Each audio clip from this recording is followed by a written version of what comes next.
Pimply राज्य में आज राजा भीमदेव ने अपने दरबार में एक वैचारिक सम्मेलन का आयोजन किया था, जिसमें पूरे भारतवर्ष के विद्यालयों के सबसे उत्कृष्ट विद्यार्थी भाग ले रहे थे। भाग ले रहे सभी छात्रों के लिए दान दक्षिणा थी और जीतने वाले उम्मीदवार के लिए थी राजा के मंत्रिमंडल में मंत्री पद की कुर्सी। इस सम्मेलन में तक्षशिला का प्रतिनिधित्व कर रहे थे वहां के सबसे होनहार छात्र चाणक्य। दरबार में राजा के महामंत्री कृष्ण स्वामी सभी प्रतिभागियों से एक एक कर देश के समाज के हित के बारे में प्रश्न पूछ रहे थे, लेकिन अब तक एक भी प्रतिभागी ऐसा नहीं मिला था जो उनके प्रश्नों का संतुष्टिजनक उत्तर दे सके। और अब बारी आई चाणक्य की। उन्होंने राजा और पूरे मंत्रिमंडल को नमन कर अपना परिचय दिया। उसके बाद वो अपनी शिखा की गांठ को कसते हुए आ खड़े हुए राजा के सामने प्रश्नों के उत्तर देने। उनके चेहरे पर एक शालीनता का भाव था। महामंत्री ने चाणक्य से अपना पहला प्रश्न पूछा, सबसे बड़ा शत्रु कौन? चाणक्य मुस्कुराए और बोले, अहंकार। अहंकार से बड़ा और कोई शत्रु नहीं। वहां बैठे मंत्रीगणों ने चाणक्य की प्रशंसा की। कृष्ण स्वामी ने अगला प्रश्न पूछा, सबसे बड़ा धन क्या है? चाणक्य बोले, विद्या। विद्या ही सबसे बड़ा और अनमोल धन है। उत्तर सुन प्रतिभागियों ने तालियां बजानी शुरू कर दी, लेकिन राजा भीमदेव ने उस उत्तर में कोई रुचि नहीं दिखाई। उनके लिए एक राजा के राजकोष का धन ही सबसे बड़ा धन था। प्रश्नों की श्रृंखला को आगे बढ़ाते हुए महामंत्री ने तीसरा प्रश्न पूछा, सबसे बड़ा वीर कौन? चाणक्य का उत्तर था, दानवीर। चाणक्य का यह उत्तर राजा भीमदेव को चुभ गया। उन्हें लगा मानो चाणक्य उनकी संपन्नता, उनकी वीरता का उपहास कर रहा हो। उन्होंने अपने क्रोध को काबू में करने के लिए राज सिंहासन को कस के पकड़ लिया।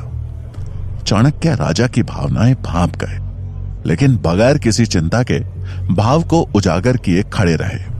वहां बैठे प्रतिभागी और मंत्रिमंडल ने जब राजा को देखा तो वो सहम गए। महामंत्री अगला प्रश्न पूछने ही वाले थे कि राजा भीमदेव ने अपने हाथ के इशारे से उन्हें रोक दिया। राजा के चेहरे पर गुस्सा साफ झलक रहा था। उन्होंने भारी आवाज में कहा, इस ब्राह्मण छात्र से अगला प्रश्न हम पूछेंगे। सभा में सन्नाटा छा गया। सब जानते थे कि अब चाणक्य की खैर नहीं, पर चाणक्य शांत मुद्रा में खड़े रहे। तभी राजा ने कठोर स्वर में पूछा, शास्त्र बड़े या राजा? चाणक्य ने विनम्रता के साथ कहा, महाराज की जय हो। शास्त्र ही साम्राज्य की नींव रखते हैं और साम्राज्य राजा की, इसलिए सबसे पहले शास्त्र। यह सुन राजा भीमदेव से रहा नहीं गया और वो अपनी राजगद्दी से उठ भरे दरबार में चिल्लाते हुए बोले, शास्त्र नहीं, एक राजा सबसे बड़ा होता है, मूर्ख। क्या सिखा रहा है तुम्हें तक्षशिला? इतना भी नहीं पता कि अगर राजा नहीं होता तो प्रजा नहीं होती, और बिना प्रजा के तुम्हारे इन शास्त्रों का कोई मोल नहीं है। राजा जितने क्रोध में थे, चाणक्य ने उतने ही शांत स्वर में कहा, क्षमा कीजिएगा महाराज, लेकिन आप सिर्फ जनता के हैं। जनता है इसलिए आप हैं। यह सुन भीमदेव की आंखें गुस्से में लाल हो गई। उन्होंने तलवार के मूठ पर हाथ रखते हुए कहा, अब तो जैसा साधारण छात्र मुझे बताएगा कि मेरा अस्तित्व सिर्फ प्रजा की वजह से है। अपनी सीमाएं मत भूल, तो खुद एक भिखारी है जो यहां दान लेने आया है। चाणक्य को यह बात चुभ गई। राजा ने सिर्फ उनका ही नहीं बल्कि तक्षशिला का भी अपमान किया था। उन्होंने राजा की ओर देख हाथ जोड़े और उनकी आंखों में आंखें डाल कहा, महाराज, शिक्षा को पूजने वाला छात्र साधारण नहीं होता। वो एक दिन शिक्षक बन निर्माण करता है इस समाज का। वो अगर किसी को बना सकता है तो मिटा भी सकता है। और रही बात दान की, तो मैं तक्षशिला से यहां दान लेने नहीं आया था महाराज। मुझे लगा यहां ज्ञान की पूजा होती है, पर मैं गलत था। जहां शास्त्रों का मान नहीं किया जाता, वहां मैं एक क्षण नहीं रुकना चाहता। ऐसा कहते हुए उन्होंने राजा को प्रणाम किया और दरबार से बाहर जाने लगे। उन्हें जाता देख राजा ने अपनी तलवार खींच ली और कहा, तुझे जाने की आज्ञा किसने दी? चाणक्य के कदम वहीं रुक गए और उन्होंने पलटकर अपना शीश झुकाते हुए कहा, क्षमा महाराज, अगर मैंने आपके सम्मान को ठेस पहुंचाई हो। ये एक सम्मेलन है और मैंने बस अपने विचार व्यक्त किए। पूरे दरबार में फिर सन्नाटा छा गया। सबके चेहरे पर हवाइयां उड़ रही थी। राजा भीमदेव का क्रोध 7वें आसमान पर था। वो तलवार उठा जैसे ही चाणक्य की ओर बढ़े तो महामंत्री कृष्ण स्वामी हाथ जोड़ उन्हें रोकते हुए बोले, महाराज क्षमा कर दीजिए इस नादान बालक को। इसे यह पता नहीं है कि ये कहां खड़ा है और क्या कह रहा है। आप दयावान हैं, ब्राह्मणों का आदर करना जानते हैं। आप क्यों एक ब्रह्म हत्या का पाप अपने सर पर ले रहे हैं? इसे क्षमा दान दीजिए महाराज। चाणक्य ने भी राजा और वहां उपस्थित सभी लोगों को नमन किया और राज दरबार छोड़ जाने लगे। उन्होंने जैसे ही मुख्य द्वार की ओर अपने कदम बढ़ाए, महामंत्री ने पीछे से व्यंग करते हुए कहा, एक बात और गांठ बांध लो। अगर यही आचरण रहा तो जिस शिखा का दंभ भर रहे हो, एक दिन ना तो वो रहेगी और ना ही उस शिखा को धारण करने वाला शीश। चाणक्य ने इस अपमान का घूंट स्वाभिमान के साथ पिया और लौट आए तक्षशिला। इस बात को कुछ साल बीत गए। भीमदेव के दरबार से निकाला गया तक्षशिला का यह छात्र आज उसी शिक्षा के मंदिर में आचार्य चाणक्य के नाम से प्रसिद्ध था। आज चाणक्य अपने शिष्यों को राजनीति के बारे में पढ़ा रहे थे कि तभी एक विद्यार्थी ने साहस जुटाते हुए उनसे पूछा, आचार्य, आपको उस दिन राजा भीमदेव से डर नहीं लगा? उनके हाथ में तलवार, दरबार में सैनिक थे, लेकिन आप तो निहत्थे थे। चाणक्य मुस्कुराए और बोले, निहत्था कहां था ना मेरे पास, मेरा सबसे बड़ा शस्त्र। यह सुन वहां बैठे शिष्य एक दूसरे का मुंह ताकने लगे। चाणक्य ने उनकी विडंबना भांप ली। बोले, बुद्धि, यही मेरा शस्त्र था और है। एक बुद्धिमान व्यक्ति अपनी बुद्धि, चातुर्य और विवेक से किसी भी युद्ध में विजयी हो सकता है, फिर चाहे परिस्थिति कितनी भी बुरी क्यों ना हो। यह सुन छात्रों को यकीन हो गया कि उनके आचार्य कोई साधारण आचार्य नहीं है। चाणक्य अगला पाठ शुरू करते कि तभी उन्हें तुरंत पुस्तकालय में पहुंचने का संदेश मिला। पुस्तकालय पहुंच चाणक्य को वहां आए एक संदेशवाहक से पता चला कि गांधार के राजा आंबी ने बिना लड़े ही मैसेडोनिया के सम्राट सिकंदर के सामने आत्मसमर्पण कर दिया है और अब सिकंदर की नजर संपूर्ण भारत पर है। खबर सुन चाणक्य चकित रह गए और कुछ सोचते हुए वहां उपस्थित आचार्यों से बोले, इसका मतलब तो यह हुआ कि सिकंदर कभी भी भारत पहुंच सकता है। हमें भारत को बचाना होगा और यह तभी संभव है जब भारत अखंड बने। मुझे शीघ्र यह बात मगध के महाराज धनानंद तक पहुंचानी होगी। चाणक्य की बात सुनकर आचार्य मेघनाथ हंसते हुए बोले, आप जानते हैं ना धनानंद कैसा राजा है, और भला वो आपकी बात क्यों मानेगा? यह सुनकर चाणक्य ने जवाब दिया, मैं खुद जाऊंगा मगध और अखंड भारत का प्रस्ताव उनके सामने रखूंगा। मुझे विश्वास है कि वो भी भारत को विदेशी आक्रमणों से बचाना चाहेंगे। मेघनाथ बोले, धनानंद सुनेगा और वो भी आपका प्रस्ताव? भीमदेव के दरबार से बचकर निकल आए अपने को भाग्यशाली समझिए। धनानंद के दरबार गए तो मान और जान दोनों से हाथ धोना पड़ेगा। मेरा सुझाव मानिए और केवल अपना काम कीजिए। बच्चों को शिक्षा देने का काम, भलाई इसी में है। ये सुन के चाणक्य हैरानी से बोले, आचार्य, मैं एक ब्राह्मण हूं और ब्राह्मण का कर्तव्य होता है लोगों को सही दिशा दिखाना। अगर राजा धनानंद अपनी दिशा से भटकेंगे तो यह मेरा कर्तव्य है कि मैं उन्हें सही रास्ता सुझाऊं, नहीं तो सर्वनाश के सिवा कुछ नहीं होगा यहां। आप अपना कर्तव्य भूल गए हो, पर मैं ऐसा नहीं कर सकता। मुझे आज ही मगध के लिए निकलना होगा। चाणक्य को जाता देख मेघनाथ ने ताना कसते हुए कहा, आचार्य, मुझे लगता है यह हमारी आखिरी भेंट है। आप मगध से वापस आएंगे भी या नहीं, इसमें संदेह है। क्यों ना आखिरी बार हम भोजन साथ में करें। चाणक्य उनका प्रस्ताव ठुकरा कर आगे बढ़ गए। उनके जाते ही मेघनाथ मनी मन बोले, इस बार तो ये नहीं लौटने वाला। चाणक्य तक्षशिला से मगध के लिए निकल पड़े और 5 दिन का लंबा सफर तय कर पहुंच गए मगध की राजधानी पाटलिपुत्र। उन्हें नगर में कदम रखे कुछ क्षण हुए थे कि पाटलिपुत्र की जनता पर हो रहे अत्याचार की सच्चाई उनके सामने थी। नगर के चौराहे पर कुछ सैनिक फांसी के फंदे से लटक रहे मृत शवों को नीचे उतार रहे थे।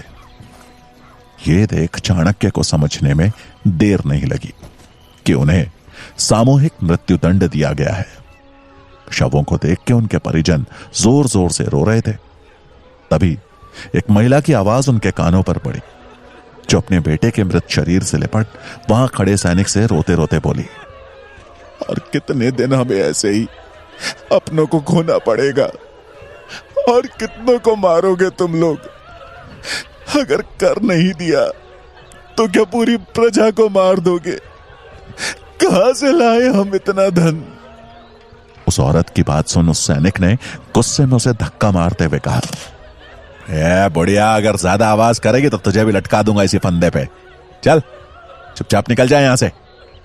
ऐसा कहकर उस सैनिक ने उसके बेटे के शव को उठाकर बैलगाड़ी में लाद दिया और वहां से निकल पड़ा।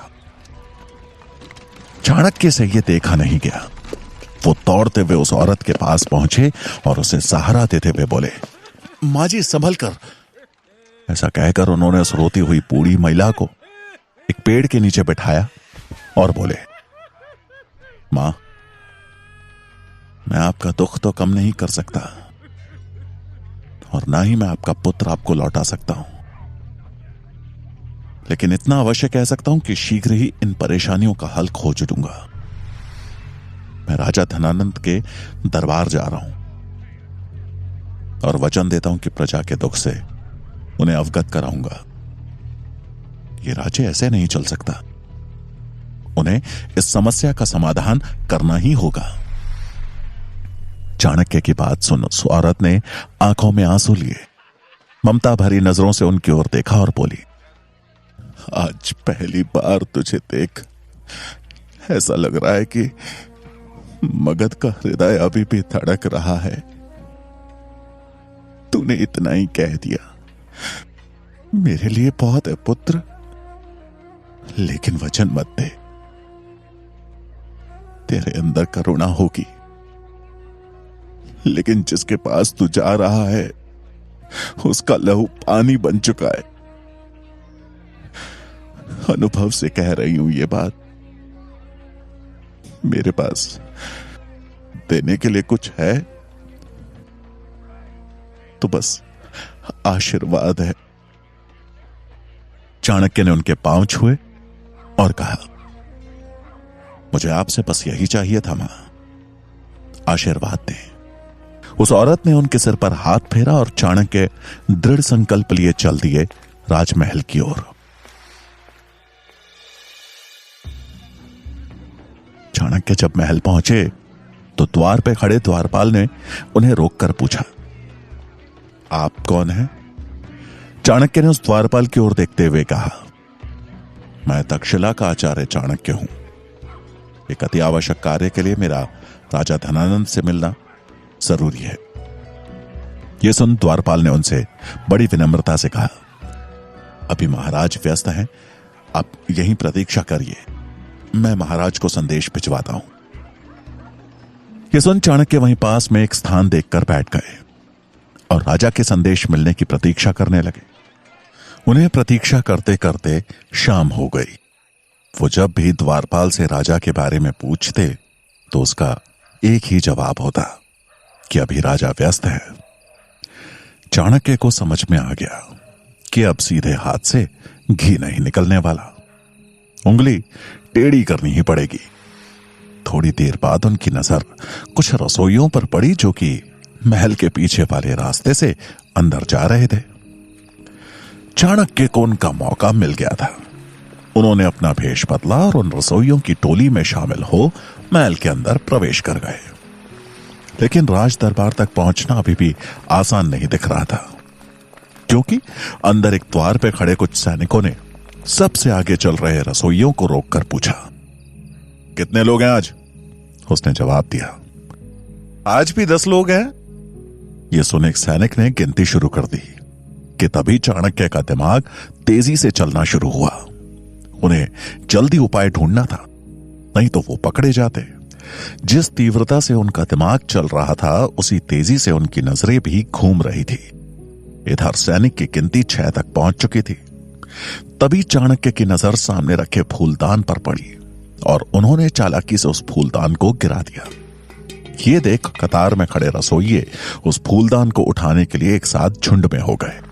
सैनिक की गिनती बीच में रुक गई और इसी मौके का फायदा उठा चाणक्य ने वहां से अपना रास्ता बदल लिया और निकल गए राज दरबार की खोज में।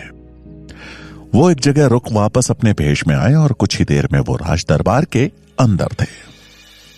लेकिन ये क्या, राज दरबार में कोई राजसभा नहीं, बल्कि बाहर से आई सुंदरियों का नृत्य चल रहा था। धनानंद नशे में चूर सुंदरियों के नृत्य का आनंद ले रहा था। अचानक उसकी नजर मैली धोती पहने ब्राह्मण पर पड़ी और वो गुस्से में बोला, कौन हो तुम? अंदर कैसे आए? नृत्य वहीं रुक गया। चाणक्य ने अपने हाथ जोड़ बड़े ही शांत भाव से कहा, प्रणाम महाराज, मैं तक्षशिला का आचार्य चाणक्य हूं। धनानंद को चाणक्य का यूं आना अच्छा नहीं लगा, लेकिन उसने अपना गुस्सा शांत करते हुए थोड़ा नरम भाव से कहा, प्रणाम आचार्य, पर ऐसी क्या वजह थी जो आप बिना बताए अंदर आ गए? चाणक्य बोले, मैंने द्वारपाल को संदेश दिया था। लेकिन तभी उनकी बात को काटते हुए धनानंद ने कहा, तो अगर द्वारपाल ना बोलेगा तो आप ऐसे बिना बताए चोरों की तरह चले आएंगे अंदर? कहां गई आपकी शिक्षा? चाणक्य गंभीर भाव से बोले, इस अपराध के लिए क्षमा महाराज, लेकिन मेरा आपसे मिलना अत्यंत आवश्यक था। धनानंद ने अपने आसन पर ही बैठते हुए कहा, ऐसी भी क्या बात करनी है आपको जो आप थोड़ी प्रतीक्षा भी नहीं कर सके? हम भी तो जरूरी काम कर रहे हैं। आपका भाग्य अच्छा है कि हम ब्राह्मणों को नहीं मारते, वरना अब तक ये शीश धरती पर होता। ये कहते हुए राजा धनानंद ने एक गहरी सांस ली और कहा, अब जब आपने इतना साहस दिखाई दिया है तो बताइए, क्या बात करनी है आपको? चाणक्य चिंतित भाव से बोले, गांधार के राजा आंबी ने मैसेडोनिया के सम्राट सिकंदर के सामने आत्मसमर्पण कर दिया है। अब सिकंदर कभी भी भारत पहुंच सकता है। उसको रोकने के लिए हमें अखंड भारत का निर्माण करना होगा और मैं इसी विषय पर चर्चा करने आया हूं महाराज। तभी धनानंद ने चाणक्य को अपने पास आने का इशारा करते हुए कहा, आपको चर्चा करनी है ना, तो यहां पास में आकर कीजिए चर्चा। चाणक्य असमंजस में थे, लेकिन राजा की आज्ञा का पालन कर पहुंच गए उनके पास। चाणक्य के पास आते ही धनानंद ने कहा, अपने घुटनों पे बैठ जाइए। चाणक्य ने इस अपमान को सह लिया, क्योंकि उस समय उनके मन में सिर्फ और सिर्फ प्रजा और देश की चिंता थी। वो अपना स्वाभिमान त्याग वहीं घुटनों के बल बैठ गए। वो बैठे ही थे कि धनानंद ने उनकी तरफ गुस्से से देखा और कहा, ये है तेरी औकात। अब तू मुझे सिखाएगा कि राज्य कैसे चलाना है, कैसे सुरक्षा करनी है। अब तू बताएगा मुझे कि अपने राज्य का विस्तार कैसे करना है। तो कौड़ी का शिक्षक है तू। चुपचाप अपना काम कर। युद्ध के बारे में सोचना और लड़ने का काम हमारा है, समझा? ये सुनते ही चाणक्य बोले, क्षमा महाराज, मेरी शिक्षा ने मुझे यही सीख दी थी कि यह राज्य जितना आपका है उतना ही हम सबका। मैं तो अपना कर्तव्य समझ आपसे मदद मांगने आया था। केवल आप ही हैं जो सिकंदर को रोकने का सामर्थ्य रखते हैं। धनानंद गुस्से में खड़ा होकर गरजा, हमें अपने सामर्थ्य का ज्ञान है और जब सिकंदर मगध पर आक्रमण की सोचेगा तो हम उससे निपट लेंगे। सीमा सुरक्षा राजा का नहीं, सैनिक का कार्य है। अब इससे पहले कि हम भूल जाएं कि तुम एक ब्राह्मण हो, जिस गति से आए थे उसी गति से बाहर निकल जाओ। चाणक्य ये अपमान सह नहीं पाए और धनानंद की आंखों में आंखें डालकर बोले, निकल जाऊंगा महाराज, परंतु अगर आप अपना कर्तव्य निभा रहे होते तो एक ब्राह्मण को तक्षशिला से चलकर यहां आना ही नहीं पड़ता। राजा का कर्तव्य दुर्बलों की रक्षा करना है, ना कि उन पर अत्याचार करना। और मगध की दशा देख मुझे इतना आभास तो हो गया है कि हम शीघ्र ही संपूर्ण भारत सिकंदर को भेंट स्वरूप दे बैठेंगे। यह सुनते ही धनानंद का पारा आसमान चढ़ गया और उसने चाणक्य को जोर से लात मार के नीचे गिरा दिया और सैनिकों को आवाज लगाते हुए कहा, ब्राह्मणों का मान सम्मान इस चोटी में होता है ना? इस दरिद्र ब्राह्मण को इसकी चोटी से खींचते हुए बाहर ले जाओ। सैनिकों ने तुरंत आज्ञा का पालन किया और चाणक्य को चोटी से खींचते हुए द्वार की तरफ ले जाने लगे। द्वार तक पहुंचने से पहले ही चाणक्य ने उन सबको एक जोर का धक्का दिया, जिससे वो सैनिक लड़खड़ाकर गिर गए।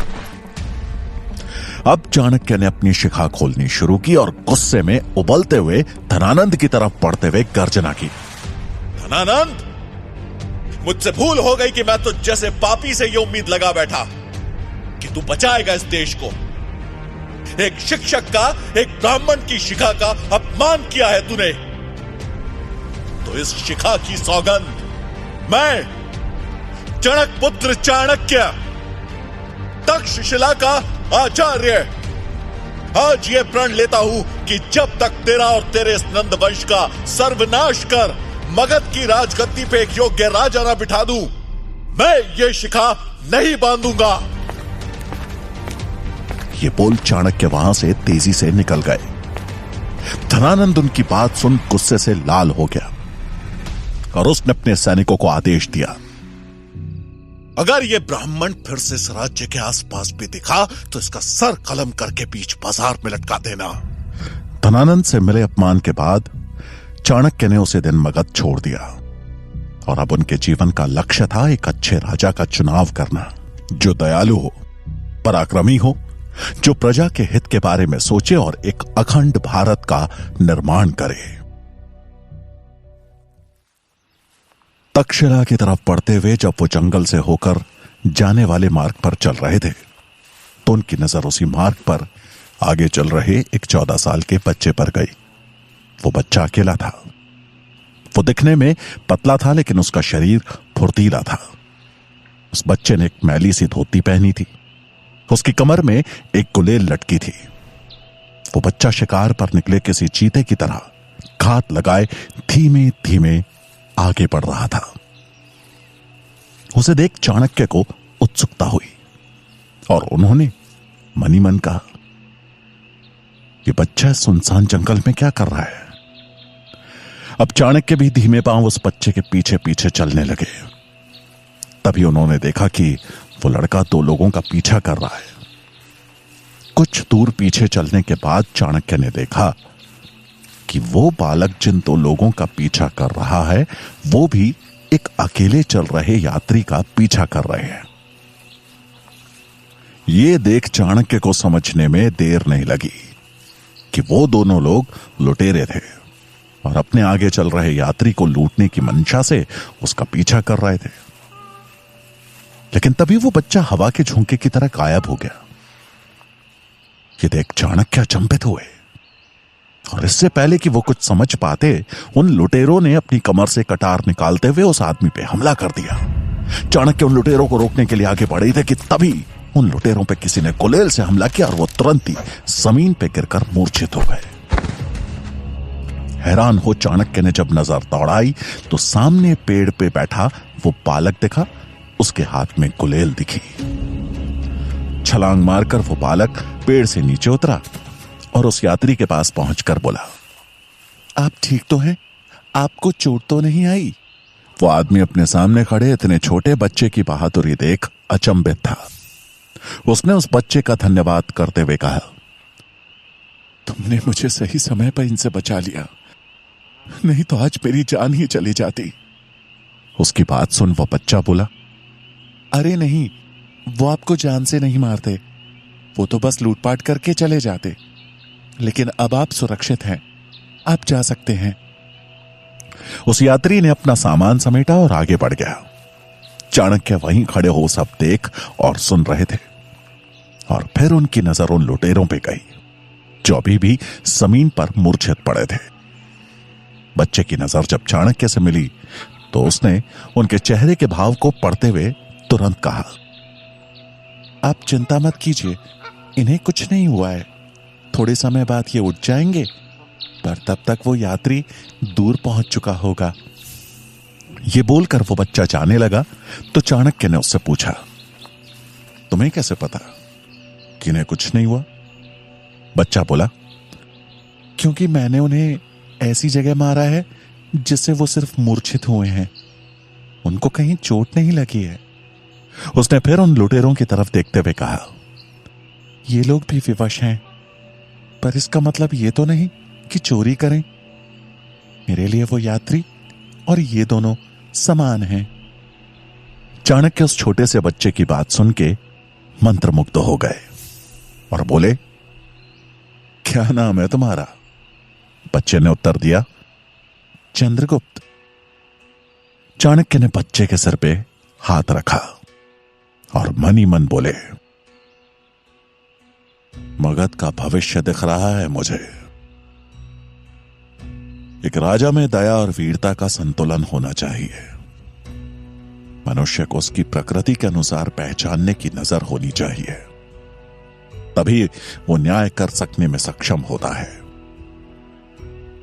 धनानंद, तू राजा का कर्तव्य ही नहीं भूला, बल्कि अपने अहंकार में मगध की मिट्टी को भी कलंकित कर चुका है। लेकिन आज और अभी से इस कलंक को मिटाने की प्रक्रिया शुरू हो चुकी है। अब समय नहीं है तेरे पास धनानंद। बहुत जल्द तेरा लहू सिंचित करेगा मगध की पावन भूमि को। मेरी खोज आज पूरी हो गई है। मिल गया है मुझे मगध सम्राट। मगध की राजगद्दी पर अब चंद्रगुप्त बैठेगा और उसे इस राजगद्दी तक पहुंचाऊंगा मैं।